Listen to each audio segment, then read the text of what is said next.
as atividades do PET 6. Já chegamos no PET 6. Para quem não me conhece, eu sou Magno Andrade, sou professor de língua portuguesa e hoje eu vou falar com vocês sobre algo que talvez vocês já conheçam, tenho certeza que vocês já conhecem, já viram, já ouviram, já leram, mas talvez nunca tenham estudado a estrutura e nunca tenham visto alguns aspectos interessantes sobre isto que é a notícia e a reportagem. Então hoje vamos tratar justamente sobre esses dois gêneros textuais, que é a notícia e a reportagem. Mas antes, a gente precisa de entender algumas questões primeiro. Então, para aprimorar, eu trouxe este conhecimento aqui para vocês. Vamos ler juntos. Você sabe o que são as esferas comunicativas? As esferas comunicativas são as instâncias organizadoras da produção, circulação, recepção dos textos enunciados em gêneros de discurso específicos em nossa sociedade. Então, olha, as esferas comunicativas, segundo a professora Roxane Rojo, é então uma ideia de um grupo, é como se fosse um grupo ali de gêneros discursivos, né, de gêneros textuais, que vão abordar sobre uma mesma temática, que vão ter em comum as questões ligadas à produção, circulação e recepção destes textos. Para ficar mais claro, eu trouxe para vocês alguns exemplos de esferas comunicativas. Então, nós temos a cotidiana, a literária artística, a escolar, a política, a jurídica, a midiática e existem outras aí. O que é, então, a esfera comunicativa? Ela é os textos que fazem parte de cada uma dessas temáticas, desses grupos. Por exemplo, textos que vão tratar sobre as atividades. Por exemplo, o seu PET aí. O seu PET é um texto que faz parte da esfera escolar, tá? Os santinhos que você deve estar vendo aí pela rua, dos políticos, né? Estamos aí em época de eleição. Aquilo também é um gênero textual, mas é um gênero textual da esfera política. Quando nós vemos uma lei é um gênero textual da esfera jurídica. E aí, na esfera midiática, é a que nós vamos dar maior ênfase hoje, justamente pelo fato de estar dentro da esfera midiática os dois gêneros que vamos estudar, que é a notícia e a reportagem. Então, olha, os gêneros textuais, esses dois, notícia e reportagem, eles são textos que fazem parte dessa esfera midiática. Mas existem outros diversos gêneros que pertencem também a esta mesma esfera, tá bom? Mas nós vamos focar somente nessas duas hoje. Vamos lá, então. A notícia. Segundo Emerson Machado, a notícia é um fato considerado por um determinado grupo de pessoas relevante para o conhecimento geral da sociedade. Por isso, merecem publicação. Como todo material informativo, a notícia merece apuração jornalística, fornecendo sempre a verdade da maneira mais imparcial possível. Veja então, nessa definição, nós temos algumas questões importantes que é necessário destacar. O Emerson Machado, então, começa falando que a notícia é um fato considerado relevante para o conhecimento geral da sociedade, mas que é determinado por um grupo de pessoas. Como que é isso? Às vezes, o que é notícia para um determinado lugar ou para um determinado grupo de pessoas não é uma notícia relevante para outro. Por exemplo, nós estamos aqui, aqui no estúdio, o estúdio é localizado em Belo Horizonte. Então, para as pessoas que estão aqui comigo agora, uma notícia relevante e interessante é o fato de, por exemplo, cair uma árvore aqui em frente à Rede Minas, o que impossibilita a saída das pessoas que estão aqui dentro. Isso é uma notícia relevante, porque para este grupo de pessoas isso é importante de sabermos. Mas para você que está lá do outro lado, às vezes da cidade ou até mesmo do estado, saber que uma notícia caiu aqui, saber que uma árvore caiu aqui em frente não é tão relevante. Ou seja, para um grupo de pessoas é relevante, mas para outro grupo não é relevante. É por isso que ele começa falando dessa definição. É por isso também que existem jornais em diversos lugares. Você pode ser pequenininha a sua cidade, mas se não tem, algum dia já teve um jornalzinho que é só da sua cidade. Um folhetim que seja, mas que vai trazer as notícias só aí do lugar onde você mora. Existem também as notícias, os jornais mais gerais, por exemplo, os jornais que vão trazer a notícia de todo o estado ou de todo o país. Porém, é um jornal que vai trazer notícias mais generalizadas.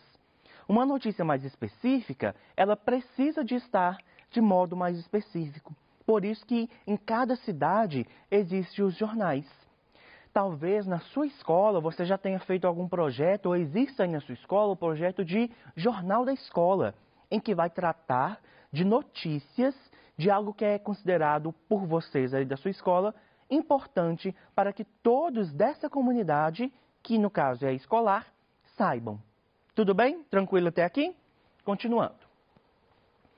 Por isso merecem publicação. Como todo material informativo, a notícia merece apuração jornalística, fornecendo sempre a verdade na maneira mais imparcial possível. Bom, professor, todo mundo pode fazer notícia? Não é bem assim.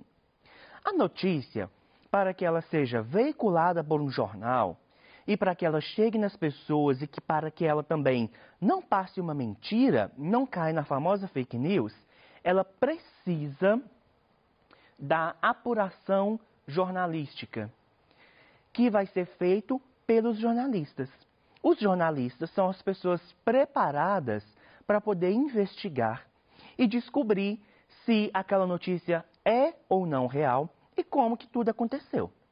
E outro ponto importante dessa definição é essa questão que, olha, da maneira mais imparcial possível, a notícia, presta atenção, ela deve ser imparcial.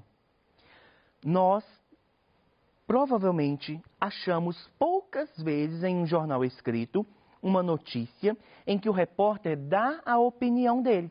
Por quê? Por que a gente não acha a opinião do repórter na notícia? Justamente pelo fato de a notícia ser um gênero textual que preza pela imparcialidade. O que é isso? É a pessoa dar a notícia de modo distante, sem dar a opinião dela, sem dizer o que ela acha sobre aquilo. Tranquilo? Continuando. As notícias devem ser feitas, escritas, gravadas ou filmadas em um curto espaço de tempo, sendo algo que deve ser levado ao público quase que de forma imediata. Notícia, gente, para ser notícia, ela tem que ser produzida e publicada rápido. Hoje, algo é notícia para a gente. Daqui a 3 dias deixou de ser notícia, não preciso mais de publicar. Se eu fiquei sabendo de algo daqui 3 dias e quero publicar, não precisa mais, não é mais notícia. Por quê? A notícia tem este viés de ser temporal. Guarde aí esta palavra. A notícia, então, é algo temporal. É algo que está preocupado com o nosso tempo de agora. A notícia, então, ela é notícia hoje ou amanhã. Passou disso, ela deixou de ser notícia. Se passar muito tempo do acontecimento, ela não é notícia mais. Tranquilo? Beleza. Então, vamos lá. A estrutura da notícia. Ela começa, então, aqui, olha, com a manchete. Percebam que eu coloquei a manchete chamando mais atenção, olha. Ela é maior, a letra está negritada, então ela chama mais atenção. Depois da notícia vem o subtítulo. O subtítulo, então, ele também está aqui em destaque, mas com um pouquinho menos de destaque do que a notícia. Do que a manchete ou título. E aí vem aqui o lead. O lead em que deve se responder o que é, quem, o sujeito, né, que está envolvido, quando, onde, como, por quê, se possível. Então, no lead, que é a introdução da nossa notícia, precisa de haver claramente a resposta dessas perguntinhas aqui. O que aconteceu? Quem que está envolvido? Quando que foi isso? Porque se foi há muito tempo atrás, eu nem vou ler. Onde que foi? Como que aconteceu e por que que aconteceu? Então, normalmente, essa é a estrutura da notícia. E aí depois vem o corpo da notícia, olha. O corpo da notícia. Aqui, o jornalista irá desenvolver aquilo que foi dito no lead. O maior número de detalhes e informações do fato noticiado será colocado aqui, seguindo a fórmula da pirâmide invertida. Então, presta atenção. Aqui no corpo da notícia é onde que o repórter vai colocar a citação de uma vítima daquela notícia, ou de um policial, ou de uma testemunha, né, alguém que presenciou aquele acontecimento. Então, depois do primeiro parágrafo, o repórter ele vai destrinchar, ou seja, ele vai dar mais informações sobre aquilo que foi noticiado de forma resumida aqui no lead. Tudo bem? E aí, a gente cita aqui a tal da pirâmide invertida. E eu vou mostrar para vocês agora o que é a pirâmide invertida. A pirâmide invertida é essa estrutura aqui, olha. Antes de falar com vocês da pirâmide invertida, eu quero mostrar para vocês uma coisa curiosa. Aqui nós temos lead, viram? E aqui nós temos lead. Viu que a forma de escrever é diferente? Você errou, professor? Não. É justamente por isso que eu trouxe de duas maneiras diferentes. Porque vocês podem encontrar a escrita dessas duas formas, tá bom? Então, lead e lead tá correto, beleza? É a mesma coisa. Bom, então, na parte superior da pirâmide invertida, nós temos o lead, com as perguntinhas que eu já falei com vocês. Depois nós temos os dados secundários e aí os detalhes menores. Percebam então, por meio da pirâmide invertida, eu tenho as informações que devem ser prestadas dentro da notícia. No lead, então, eu tenho as informações primárias, o que é mais importante, e aí depois eu vou afunilando, ou seja, eu vou detalhando, vou falando as coisas com mais clareza. É assim que a gente estrutura a notícia, tá bom? Por meio de uma pirâmide invertida. Beleza, gente? Tranquilo? Continuando, então. Bom, vimos já a notícia e agora nós vamos para a reportagem, que muita gente acha que é a mesma coisa, mas que nós vamos ver aqui que não é. Segundo Emerson Machado, uma reportagem é um fato ou assunto desenvolvido de forma mais aprofundada. Ela conta com diversos elementos para oferecer ao leitor várias versões de um mesmo tema, interpretações dos dados e acontecimentos. Veja então, a reportagem, ela vai tratar dos temas de uma forma mais profunda, olha só. Ela então vai dizer, às vezes, do mesmo assunto que a notícia disse, mas ela vai trazer de uma forma mais profunda. Ela vai dar muito mais detalhes sobre aquilo que ela está dizendo, tá?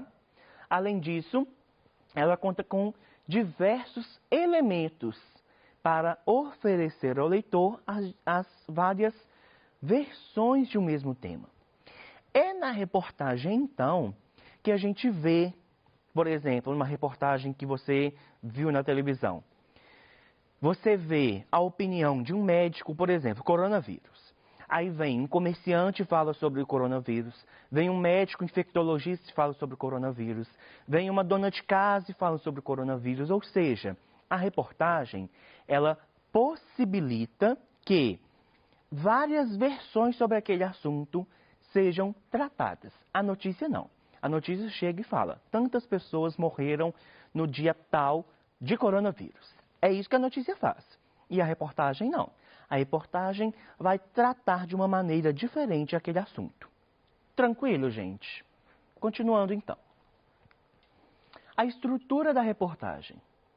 A reportagem segue basicamente a mesma estrutura que a notícia. A diferença é que a reportagem é mais longa. Por isso as informações são mais detalhadas. A reportagem utiliza de gráficos, citações, infográficos, entre outras ferramentas que são mais difíceis de serem vistas em uma notícia. Veja então, na reportagem nós temos a utilização de várias ferramentas, olha, gráficos, citações, infográficos, foto, entrevista, análise. Nós temos uma imensidão de ferramentas que são utilizadas para produzir uma reportagem. Por isso que a reportagem, ela é mais longa. Uma notícia, ela tem meia página, uma página. Uma reportagem, ela vai ter 4, 5 páginas. Uma notícia na televisão, ela é dada em 3 minutos. Uma reportagem na televisão, ela é dada às vezes em horas, né? Às vezes em diversos minutos. Então, essa é a diferença crucial entre uma e outra. Outra diferença importante é a questão do tempo. Mas nós vamos ver isso melhor em um quadro comparativo que eu trouxe para vocês aqui. Olha lá. A notícia, então, o texto é informativo com união de terceira e primeira pessoa e na reportagem também. Informativo com união de terceira e primeira pessoa. Beleza, até aí estão igual. A publicação é publicado ou veiculado na mídia falada ou escrita, a reportagem também. Publicado ou veiculado na mídia falada ou escrita. Continuando. Os temas, fato de relevância imediata e a reportagem, diversos, como políticos, sociais, econômicos, culturais. Aí, olha, já tem uma diferença. A notícia, então, o tema dela é um fato de relevância imediata. Aconteceu agora, eu já tenho que noticiar. A reportagem não. Reportagem dura. A reportagem, ela pode ser vista, ser lida depois de vários anos que tal fato, tal acontecimento ocorreu ali, tá? Linguagem. Formal, simples, clara e objetiva. Formal, clara e dinâmica. Olha, aqui eu tenho objetividade, aqui eu tenho dinamismo. Por quê? A notícia não pode perder tempo. A notícia tem que vir, aconteceu, já falou e pronto. Na reportagem, não. Na reportagem, eu consigo escrever texto, eu ponho um infográfico, discuto aquilo ali. Depois eu venho, trago uma citação de alguém, discuto, ou seja, ela é mais dinâmica, tá bom? E o conteúdo? Fatos reais, atuais e cotidianos. E aqui, interpretação dos fatos e dados narrados, tá? Então, aqui é atual e cotidiano, e aqui é uma interpretação daquilo que já aconteceu. Beleza? Vamos lá então, olha. Partidos extintos, garantias suspensas e eleição indireta. O que é isso, professor? O que é isso que eu não estou entendendo? Por que você não entendeu? Porque isso aqui é uma notícia. Mas é uma notícia da ditadura, é uma notícia que foi feita lá na ditadura. Ou seja, pelo fato de haver uma questão temporal muito distante, a gente não entende, porque não é algo que tenha acontecido. Mas, aqui, olha, 55 anos do golpe militar de 1964. Aqui já é uma reportagem que vai interpretar este acontecimento. Então, se eu ler isso aqui, aí sim eu vou entender muito bem sobre o que está tratando, tá? E olha, eu trouxe outra questão. Nós temos mulheres e um texto todo sobre isso. Aqui também é uma reportagem, mas é uma reportagem temática. É uma reportagem que vai falar sobre as mulheres durante a ditadura militar. Tudo bem, galera? Bom, então é isso. Essas aqui são todas as referências que eu usei. Muito obrigado pela companhia de vocês. Nós nos veremos na próxima aula. Bons estudos e até mais!